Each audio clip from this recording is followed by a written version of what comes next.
আপনার বড় মেয়ে ওনারা আসবে না? হ্যাঁ, ওই আসবে। আমার নাতি আছে, ও নিয়ে চলে আসবে। ওর কথা কেউ ফেলতে পারে না। ও আচ্ছা, ওনার আসার সময় তো হয়ে গেছে। চলেন তাহলে ড্রয়িং রুমে। সালেহা চৌধুরী ও রিয়া দুইজন মিলে ড্রয়িং রুমে চলে গেল। রিয়া দাঁড়িয়ে আছে, তখনই রিয়ার ফোন বেজে উঠল। রিয়া কিছুটা দূরে গিয়ে ফোনটা রিসিভ করলো। হ্যাঁ রূপা, কেমন আছিস? বোন, আব্বু কেমন আছে? আপু, তোমার না আজ আসার কথা, কখন আসবে? আজ তো অনেক মানুষজন আসবে, আজ যেতে পারবো না রে, অনেক কাজ আছে। ও, তাহলে আর আসবে না? সময় পেলে দেখা করতে যাব তোর সাথে, চিন্তা করিস না। আচ্ছা বোন, ফোন রাখ, ওনারা মনে হয় চলে এসেছে, গাড়ি আসার শব্দ পাচ্ছি। রিয়া ফোনটা রেখে পিছনে ঘুরে অবাক হয়ে গেল। রিয়া বড় বড় চোখ করে তাকিয়ে আছে। রিয়ার সামনে তাকিয়ে দেখে আদিত্য সালেহা চৌধুরীকে জড়িয়ে ধরে আছে, আর রিয়ার সাথে সাথে পিছন ঘুরে মুখ ঢেকে নিল। দাদিমা কেমন আছো? উফ মাই সুইট হার্ট, তোমাকে আজ দারুণ লাগছে। তাই নাকি? আমি তো জানি আমার বস সাহেব আসবে, তাই আগে থেকে সুন্দর করে রেডি হয়ে নিয়েছি। তাই?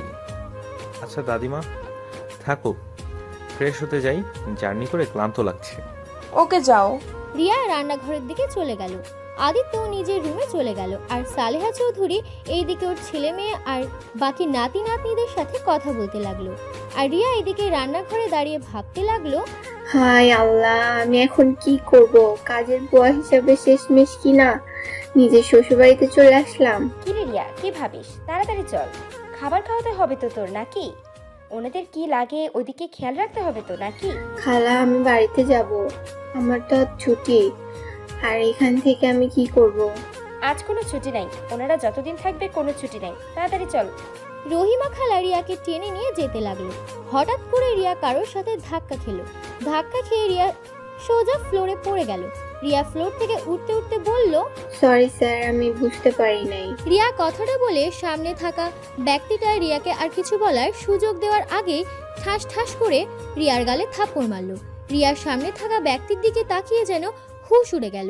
রিয়া চোখ দিয়ে টপ টপ করে পানি পড়তে লাগলো। আর ধাক্কা খাওয়া ব্যক্তিটা বলল, ফালতু মেয়ে, চোখে দেখিস না কিভাবে হাঁটাচলা করিস? আর একটু হলে পড়ে যেতাম। কানার মতো চলিস, চোখে কি দেখতে পারিস না? রিয়া কি বলবে বুঝতে পারছে না, চোখ দিয়ে টপ টপ করে পানি পড়ছে। সালেহা চৌধুরী বলল, রুমা থাম, ও ইচ্ছে করে দেয় নাই। তোর সেই অল্পতে রেগে যাওয়া অভ্যাস গেল না। আম্মা, তুমি কথা বলো না। তুমি কাজের মেয়েদের বেশি প্রশ্রয় দিয়ে দিয়ে মাথার উপর তুলে ফেলেছো। আর এই মেয়ে, আমার সামনে থেকে যাবি না কি? আমার মেজাজ গরম করবি না। রহিমা খালা রিয়াকে সরিয়ে নিয়ে যেতে নিবে, তখনই রিয়া রুমাকে জড়িয়ে ধরে। সবাই অবাক হয়ে যায়। রুমা যেন অবাক হয়ে গেল। আদিত্য নিচে নেমে এসেছে। আদিত্য রিয়াকে দেখে চমকে গেল। রুমা রিয়াকে সরিয়ে দেওয়ার চেষ্টা করলো। রিয়া আরো শক্ত করে জড়িয়ে ধরে। রহিমা নিজেকে জোর করে রিয়াকে রুমার থেকে সরিয়ে নেয়। ক্ষমা করে দেন ম্যাম, ওই ছোট মানুষ কখন কি করে ওই নিজেও বুঝতে পারে না।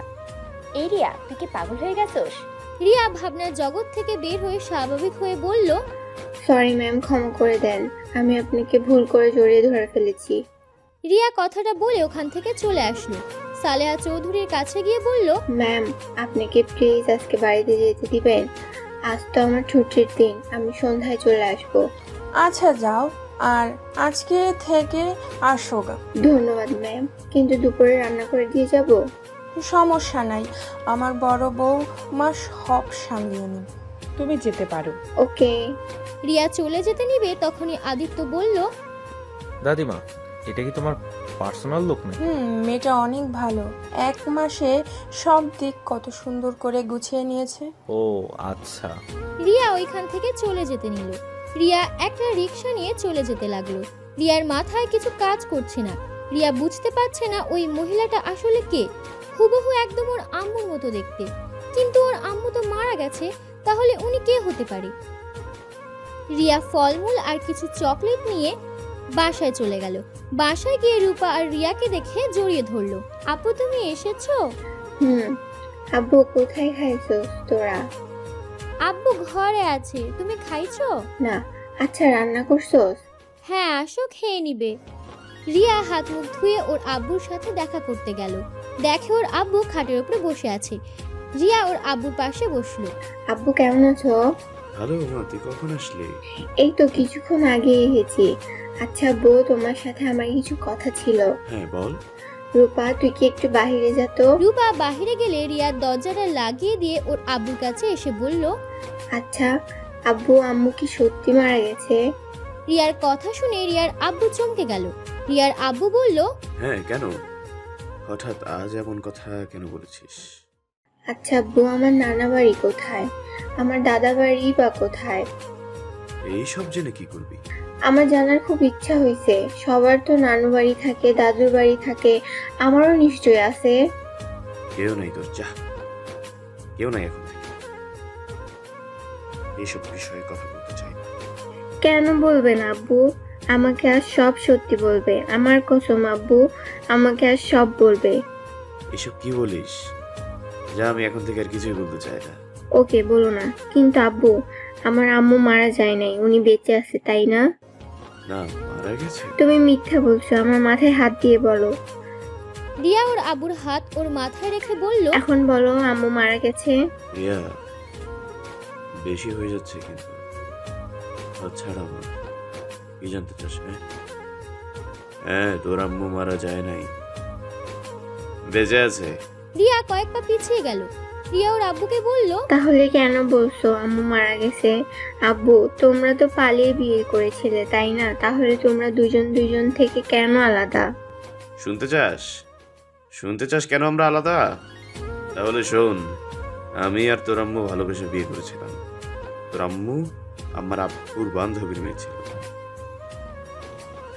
আমরা একসাথে পড়াশোনা করতাম।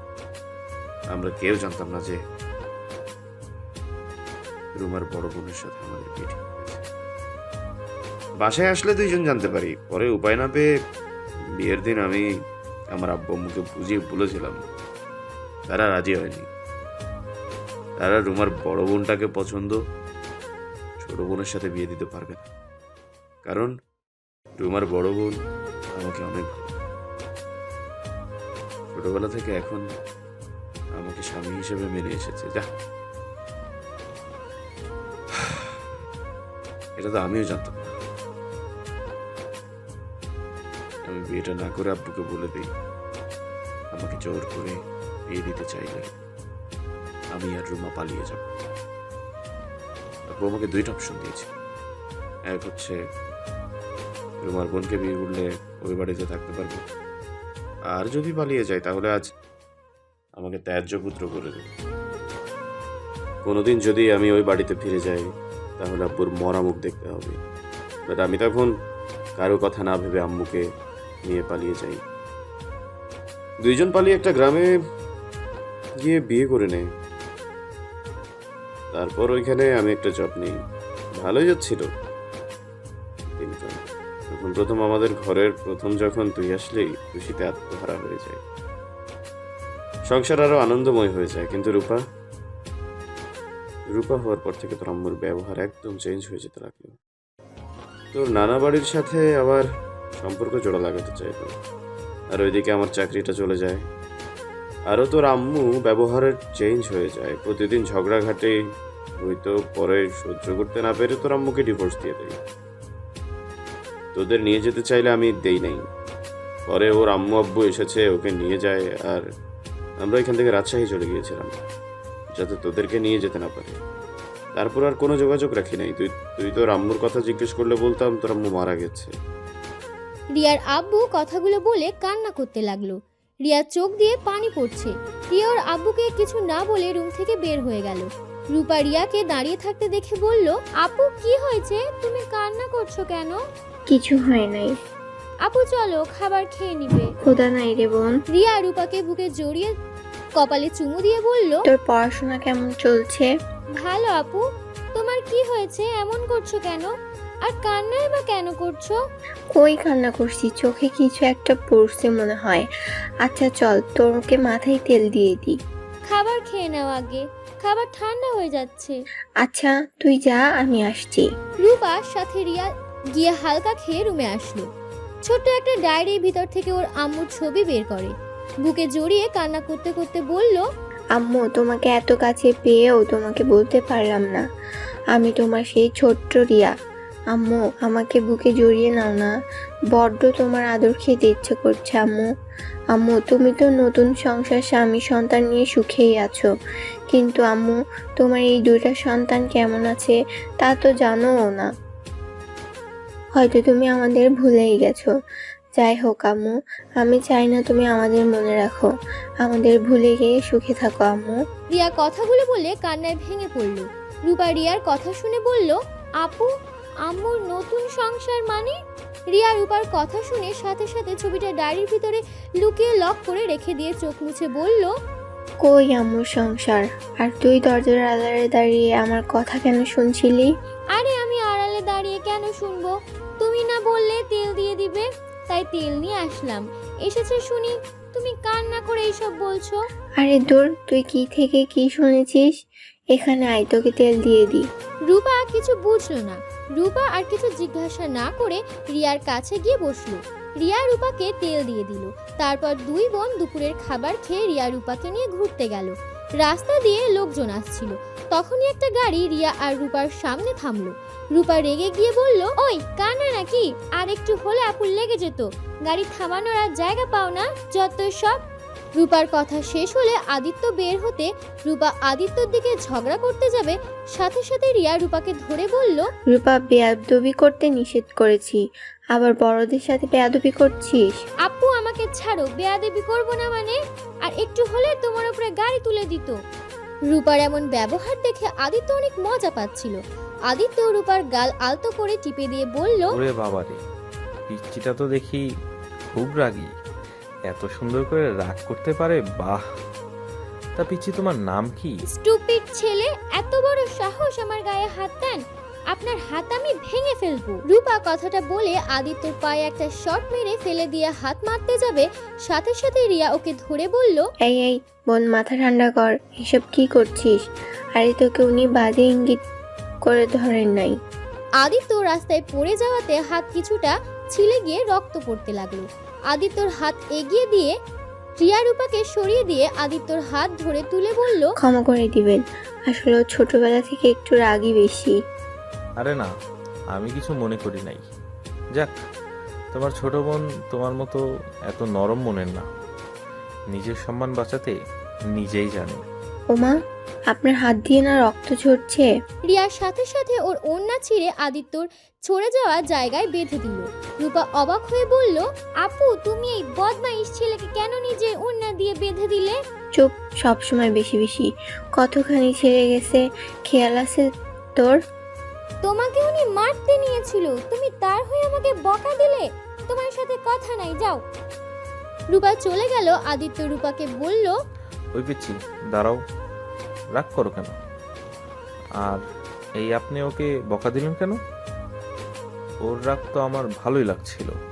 ওর কথা ছাড়েন, আপনি এখানে কি করেন? আপনি আগে বলেন, রাজশাহী থেকে ঢাকা কবে আসলেন? আর আমি আপনাকে কত খুঁজেছি, কোথাও পাইনি। আমাকে কেন আপনি খুঁজছেন? এমনি। আচ্ছা, আপনি আমার বাসায় কি করছিলেন? আর আমার বাসায় কাজের লোক হিসাবে গেছেন, বুঝলাম না। আপনি কি আমার বাসা আগে থেকে চিনতেন? আজব তো, আমি কিভাবে জানবো আপনি ওই বাসার ছেলে?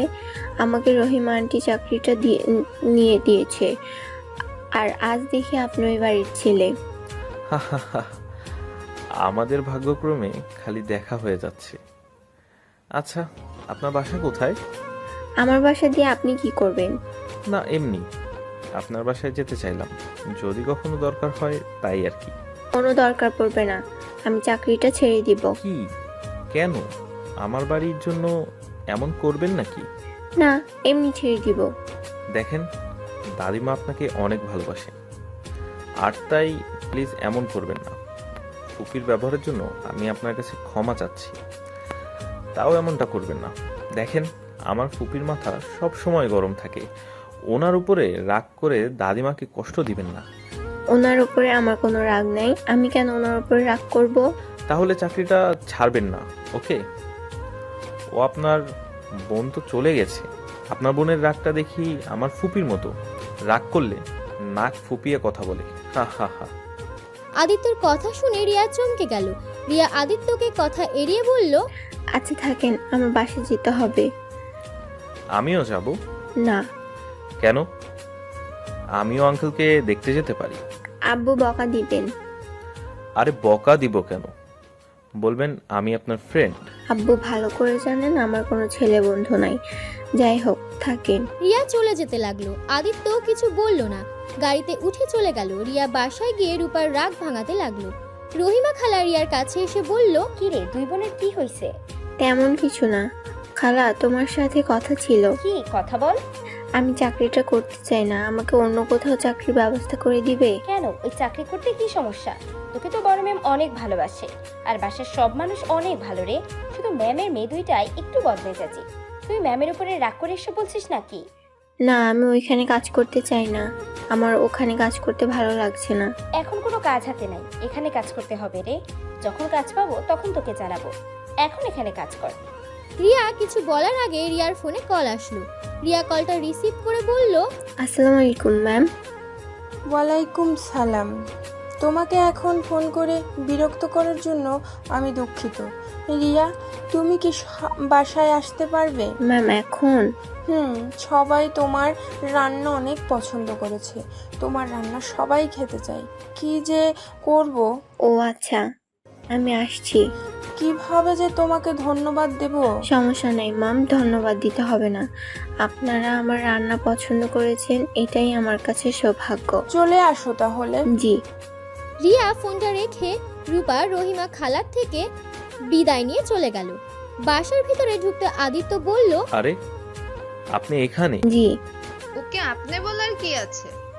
তুমি তুই করে বলতে পারিস না? এত সম্মান দিয়ে কথা বলার কি আছে? রিয়া এসেছো? জি ম্যাম। এই মেয়ে শুনো, আমাদের জন্য চা করে নিয়ে আসো তো। জি আনছি। রিয়া রান্নাঘরে গিয়ে চা বানাতে লাগলো।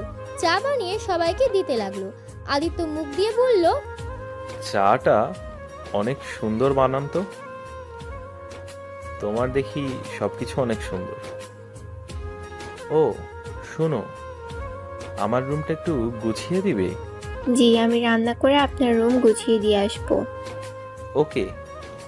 ও শোনো, তোমার হাতে বেগুন ভর্তাটা অনেক মজা লেগেছিল। আজকে একটু বেগুন ভর্তা করো তো। আর হ্যাঁ, আলু ভাজিটাও করো। কি, ওই তো বেগুন ভর্তা? কবে খাইলে দাদু ভাই? ও তো কখনো বেগুন ভর্তা বানায় নাই। সবাই অবাক হয়ে আদিত্যর দিকে তাকালো। সাথে সাথে আদিত্য কথা ঘুরিয়ে বলল, আরে দূর, তোমরা ভুল বুঝছো। যার হাতে সব রান্না মজা, তার হাতে এগুলো নিশ্চয়ই মজা হবে, তাই বললাম। ও আচ্ছা। আদিত্যর কথাগুলো কারোর বিশ্বাস হলো না, আর কেউ এই কথাগুলো তুললো না। রিয়া রান্নাঘরে চলে গেল। রিয়া রান্নাঘরে গিয়ে রান্না করতে লাগলো। রান্না শেষ করে সবকিছু টেবিলে গুছিয়ে দিলে, খাবার বেড়ে দিতে গেলে আদিত্যর আম্মু বলল, তুমি আদিত্যের রুমটা গুছিয়ে দিয়ে আসো, আমরা খাবার বেড়ে নিতে পারবো। ছোট সাহেবের রুমটা তো আমি চিনি না। আমি খাবার খেয়ে তারপর আমি নিয়ে যাচ্ছি। আদিত্যর কথা শুনে সবাই আদিত্যর দিকে তাকালে আদিত্য বলল, কি ব্যাপার, তাকিয়ে আছো কেন? রুমে কি কি গুছাতে হবে সেইটাও দেখানো যাবে? এমনি ওই রুমে গিয়ে কি দেখবে? আচ্ছা তুমি নিয়ে যাও, খাওয়ার সময় কথা বলে না। আদিত্য খাওয়া শেষ হলে রিয়াকে নিয়ে চলে যায়। রিয়া রুমে গেলে আদিত্য দরজা বন্ধ করে দেয়। কি ব্যাপার, দরজা বন্ধ করে দিচ্ছেন কেন? তোমাকে আদর করতে ইচ্ছে করছে। এসব কি বলেন? দেখেন কি গোছাতে হবে ওইটা দেখিয়ে দেন। আমাকে গুছিয়ে দিলে হবে, আর কিছু গুছাতে হবে না। আদিত্য রিয়ার উপরে ঝাঁপিয়ে পড়ল। রিয়া আদিত্য থেকে ছাড়ানোর চেষ্টা করলো, কিন্তু পারল না। আদিত্য রিয়ার দুই হাত চেপে ধরে বলল, তুমি কি চাও আমি অন্য নারীর সাথে এইসব করি? তুমি তো আমার বিয়ে করা বউ। তোমার সাথে আমার ডিভোর্সও হয়নি, তাই আমার সম্পূর্ণ তোমার উপর আমার অধিকার আছে। তুমি আমাকে আমার অধিকার থেকে বঞ্চিত করতে পারো না। আপনি তো আমাকে এক রাতের জন্য বিয়ে করেছেন, তাহলে এখনো কেন এইসব করছেন? বলেছিলাম, কিন্তু আপনাকে আমি ডিভোর্স তো দেই নাই, তাই না? ছাড়েন, কেউ এসেছে দেখে গেলে সমস্যা হবে। আসুজ্ঞা, আমি আমার স্ত্রীকে আদর করছি, অন্য কাউকে না যে ভয় পেতে হবে। একজন পতিতা মেয়েকে স্ত্রী দাবি করছেন? আপনি তো মহান ব্যক্তি দেখছি। চুপ করেন তো, আমাকে আমার কাজ করতে দিন। রিয়া আর বাধা দিল না, কারণ এইটা আদিত্যর অধিকার। রিয়া সবকিছু সহ্য করতে লাগলো। আদিত্য আদর করে ক্লান্ত হয়ে রিয়ার বুকের ওপর শুয়ে পড়ল। আদিত্য ফোনে কল আসে। আদিত্য বিরক্ত নিয়ে ফোনটা দেখে চমকে গেল। আদিত্যর সাথে সাথে রিয়ার ওপর থেকে উঠে বলল, তুমি ড্রেস ঠিক করে চলে যাও। রিয়া উঠে ওর ড্রেস ঠিক করে রুম থেকে বের হয়ে গেল। রিয়া নিচে গিয়ে দেখে সবাই বসে গল্প করছে। রিয়াকে দেখে সালেহা চৌধুরী বলল, রিয়া, কাজ শেষ হয়েছে তোমার? জি মানে? আচ্ছা রিয়া, তুমি একটু গেস্ট রুমটা পরিষ্কার করবে, আমার হবু নাতবউ আসবে তো। আচ্ছা। রিয়া চলে যেতে নিল, তখনই রুমা বলল, আম্মা, এই মেয়েটাকে কাছ থেকে সরিয়ে দিও তো। এই মেয়েটার দিকে আদিত্য কেমন করে জানি তাকায়, আর মেয়েটাকে দেখে মনেও হয় না যে ও কাজের মেয়ে। আসলেই দাদিমা, মেয়েটাকে দেখে যে কোনো ছেলে ওর প্রেমে পড়ে যাবে। অনেক সুন্দর মেয়েটা, কেউ বলবেও না উনি ওই বাড়ির কাজের মেয়ে। একদম ঠিক বলেছিস। আমি ওকে কাজের মেয়ে ভাবি না, মেয়েটা অনেক ভালো, লক্ষ্মীমন্ত একটা মেয়ে, কতটা সরল, যা বলা যায় তাই করে।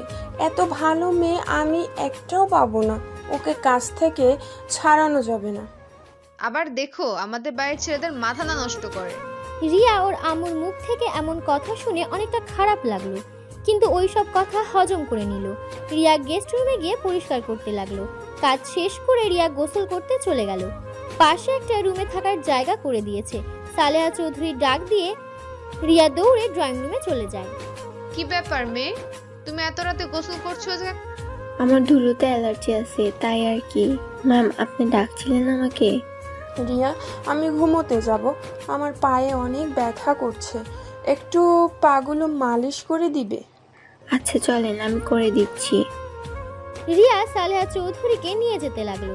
রাফি আড়াল চোখে রিয়ার দিকে তাকিয়ে দেখতে লাগলো আর মনে মনে বলতে লাগলো, ইস, মেয়েটাকে যদি কাছে পেতাম। কত হট মেয়েটা দেখতে, মনে হয় ডানা কাটা পরি।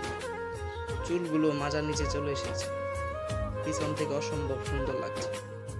এই মেয়েটাকে তো কাছে পেতে হয়। রাফি কথাগুলো ভাবতে ভাবতে রুমে চলে গেল। রিয়া সালেহা চৌধুরীকে শুইয়ে দিয়ে পা টিপে দিতে লাগলো।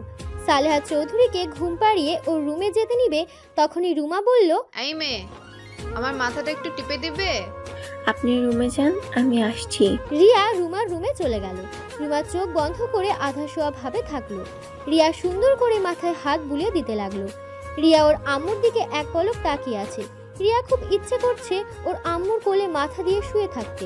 রুমা চোখটা খুলে রিয়ার দিকে তাকালে তখন দেখে রিয়ার চোখে পানি। রুমা কিছুটা অবাক হয়ে বলল, এই মেয়ে, তোমাকে আমি বেশ লক্ষ্য করছি, তুমি আমার দিকে এত তাকিয়ে থাকো কেন? আর সকালে আমাকে ওইভাবে জড়িয়ে ধরলে কেন? আর সময় পেলে আমার দিকে তাকিয়ে থাকো, আবার এখন কান্না করছো। আসলে ম্যাম, আপনাকে দেখলে আমার আম্মুর কথা মনে পড়ে, তাই আপনার দিকে তাকিয়ে থাকতে ভালো লাগে, কিছু মনে করবেন না। রিয়ার কথা শুনে রুমার বুকের ভেতরটা কিছুটা মোচড় দিয়ে ওঠে। রুমা রিয়ার দিকে তাকিয়ে বলল, আমাকে দেখলে তোমার মায়ের কথা মনে পড়ে? আর আমি তো তোমার সাথে খারাপ ব্যবহার করি। আমি তো ভেবেছি আমার উপরে রেগে তুমি ওভাবে তাকিয়ে থাকো। আপনি আমার আম্মুর মতো, আমাকে মারতে বকতে পারেন, সেখানে আমি মেয়ে হয়ে আপনার সাথে রাগ দেখাবো, এটা কেমন কথা? আপনার উপরে আমার কোনো রাগ নেই। আচ্ছা আপনি ঘুমান, অনেক রাত হয়ে গেছে। রুমা আর কিছু বলল না। রিয়া রুমার মাথায় হাত বুলিয়ে দিতে লাগলো। আর এইদিকে রুমা অনেক কিছু ভাবতে ভাবতে ঘুমিয়ে গেল। আর রিয়া রুমার মাথায় হাত বুলিয়ে দিতে দিতে ঘুমিয়ে যায়। সকালে রুমার ঘুম ভাঙলে দেখে যে রিয়া ওর হাতটা শক্ত করে জড়িয়ে ধরে ঘুমিয়ে আছে। রুমা নিজের অজান্তে রিয়ার মাথায় হাত বুলিয়ে দিতে লাগলো। রিয়ার ঘুমটার সাথে সাথে ভেঙে গেল। দুঃখিত ম্যাম, রাগ করবেন না। আপনার মাথায় হাত বুলিয়ে দিতে দিতে কখন যে ঘুমিয়ে গেছি বুঝতে পারিনি।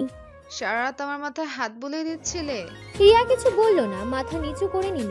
রুমা রিয়ার দিকে তাকিয়ে বলল, যাও, রাতে তো ঘুমাতে পারো নাই, ঘুমাতে যাও। সারা রাত আমার জন্য এত কষ্ট করেছো, তার জন্য ধন্যবাদ। সবকিছু তো ধন্যবাদ দিতে হয় না, আপনার জন্য কিছু করতে পারলে আমারও ভালো লাগবে। যাই হোক, নামাজ পড়বেন না? হ্যাঁ। রিয়া উঠে চলে গেল। রিয়া রুমে গিয়ে নামাজ পড়ে নিল।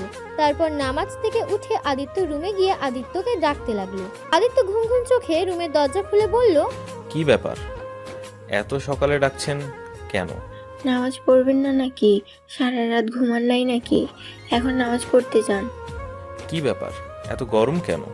কই গরম হইলাম, নামাজ পড়ে তারপর ঘুমান। না, ঘুমাতে দেন তো। না, নামাজ পড়বেন তারপর ঘুমাবেন। তাড়াতাড়ি যান মসজিদে। যাচ্ছি, বউগুলি দেখানো শুরু করে দিয়েছে। চুপ, আসতে বলেন, কেউ শুনে ফেলবে। একটু কাছে আসেন, আদর দেই। রিয়ার হাত ধরে টান দিয়ে রুমের ভেতরে নিয়ে কিস করতে লাগলো। রিয়া আদিত্যকে সরিয়ে দিয়ে বলল, উফ, আপনি এত দুষ্টু কেন? যান নামাজ পড়তে। অনেক মিস করেছেন, এখন যান। আমার কাজ আছে, সবাইকে চা দিতে হবে। ওকে যান, নামাজ পড়ে এসেছে। যেন আপনাকে আমার রুমে দেখি। কিভাবে আসবো? এত আসলে সন্দেহ করবে সবাই। চা দেওয়ার নাম করে আসবেন, ওকে? ওকে, আসবো, এখন যান। রিয়া কথাটা বলে রুম থেকে বের হয়ে গেল। তারপর নিচে গিয়ে চা বানিয়ে সবার রুমে নিয়ে আসলো। রাফিকে চা দিতে রাফি রিয়ার হাতটা চেপে ধরলো। রিয়া হাত ছাড়াতে গেলে রাফি আরো শক্ত করে রিয়াকে বলল, তুমি এত হট কেন গো? তোমাকে দেখলে খালি আদর করতে ইচ্ছে করে। ছি, কি বলেন? আমার হাত ছাড়ে, না হলে আমি চিৎকার করব। সাথে সাথে রাফি হাত ছেড়ে দেয়। রিয়া রুম থেকে বের হয়। রুমা রুমের সামনে দিয়ে যেতে দেখে রুমা কিছু খুঁজছে। রিয়া গিয়ে বলল, কি খুঁজছেন? আমি বের করে দিতে কি সাহায্য করব? আমার ফোনটা যে কোথায় রেখেছি খুঁজেই পাচ্ছি না। আপনার ফোনটা তো বালিশের নিচে, ওই যে। রিয়া ফোনটা বের করে দিতে রুমা হেসে বলল, বয়স হচ্ছে তো, সব ভুলে যাচ্ছি। আচ্ছা, আপনি তাহলে থাকেন, আমি যাই। কিছু লাগলে আমাকে ডাক দিয়েন। রিয়া রুমার রুম থেকে বের হয়ে আসলো। ড্রয়িং রুম এসেছে দেখে একটা মেয়ে এসেছে। রিয়া বুঝতে বাকি রইল না এটা সালেহা চৌধুরীর হবু নাত বউ। সালেহা চৌধুরী রিয়াকে বলল, রিয়া, তুমি তুলির লাগেজগুলো নিয়ে যাও তো রুমে। জি ম্যাম। এটা কে দাদিমা? আমি এই বাড়ির কাজের লোক। আপনি আমার সাথে আসেন। দেখে তো মনে হয় না। আচ্ছা, আমাকে নিয়ে চলো। রিয়া তুলিকে নিয়ে রুমে চলে আসলো। তুলিকে সব বুঝিয়ে দিয়ে ড্রয়িং রুমে আসলে আদিত্য বলল, রিয়া, আমার ঘরে চা নিয়ে আসেন তো। আপনি যান, আমি আসছি। আদিত্য চলে গেল। রিয়া চা বানিয়ে আদিত্য রুমে চলে গেল। রিয়া আদিত্য রুমে যেতে আদিত্য রিয়াকে পিছন থেকে জড়িয়ে ধরলো। রিয়া আদিত্যকে উদ্দেশ্য করে বলল, আচ্ছা, ওই মেয়েটাকে? কোন মেয়ে? যে মেয়েটা আসলো। ও, ওইটা আমার হবু স্ত্রী। ওর সাথে আমার বিয়ে ঠিক হয়েছে। রিয়ার সাথে সাথে আদিত্যকে সরিয়ে দিয়ে আদিত্যর দিকে তাকিয়ে বলল, ও আচ্ছা, আপনি আর আমার কাছে আসবেন না, দয়া করে প্লিজ। আমি চাই না আপনি আমার সামনে আপনার হবু বউ বাদে অন্য কারোর সাথে এতটা গভীর হন। আমার মনে হয় আপনার হবু বউকে নিয়ে আপনার ভাবা উচিত। আপনি আমার বউ আর ওই আমার হবু বউ। ওর মাঝে আর আপনার মাঝে অনেক পার্থক্য। আর আমি তো কোনো অন্যায় করছি না। আমি আমার বউকে ধরেছি, তার সাথে রোমান্স করছি। আমাকে ডিভোর্স দিয়ে দিবেন। আপনার হবু বউকে নিয়ে সুখে থাকবেন। আমি আপনার চাহিদা মেটানোর মেশিন মাত্র। আমি আপনার স্ত্রী কোনো দিনও হতে পারবো না। আমি এটা জানি, আপনার সাথে আমার যায় না। আমি আপনার থেকে স্ত্রীর অধিকারও চাই না। শুধু একটা জিনিস চাই, আপনি নিজেকে পরিবর্তন করেন আর আপনার হবু বউকে ঠকাইয়েন না। এক নারীতে আসক্ত থাকার চেষ্টা করেন। রিয়া কথাটা বলে কান্না করতে করতে বের হয়ে আসলো। আদিত্য কিছু না বুঝে হাঁ করে রিয়া চলে যাওয়ার দিকে তাকিয়ে থাকলো। আদিত্য আর কিছু না ভেবে ঘুমিয়ে পড়লো।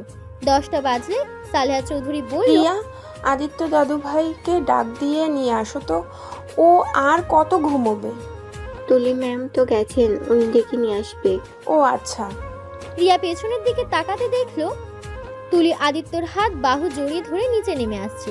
রিয়া নিজের অজান্তে বুকের ভিতরটা ব্যথায় অনুভব করতে পারল। দুইজন রিয়ার সামনে চেয়ার টেনে বসলো। আদিত্যকে তুলি বলল, জান, আমাকে খাইয়ে দাও না। আমার ইচ্ছে আমার জামাই আমাকে প্রতিদিন খাইয়ে দিবে। বিয়ের আগে থেকে তুমি আমাকে খাইয়ে দাও।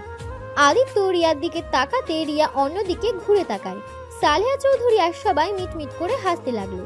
আদিত্য উপায় না পেয়ে তুলিকে খাবার খাইয়ে দিল। তুলির গলায় ভাত আটকে গেলে রিয়া তাড়াতাড়ি করে পানি দিতে গেলে সম্পূর্ণ পানি তুলির পায়ের উপরে পড়ে।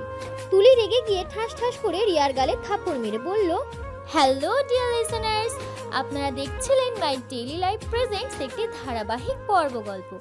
আমাদের এই গল্পের পরবর্তী পর্বটি খুব তাড়াতাড়ি আসবে। পরবর্তী পর্বটি দেখতে আমাদের চ্যানেলটিকে লাইক, কমেন্ট এবং সাবস্ক্রাইব করে আমাদের সাথেই থাকুন। ধন্যবাদ।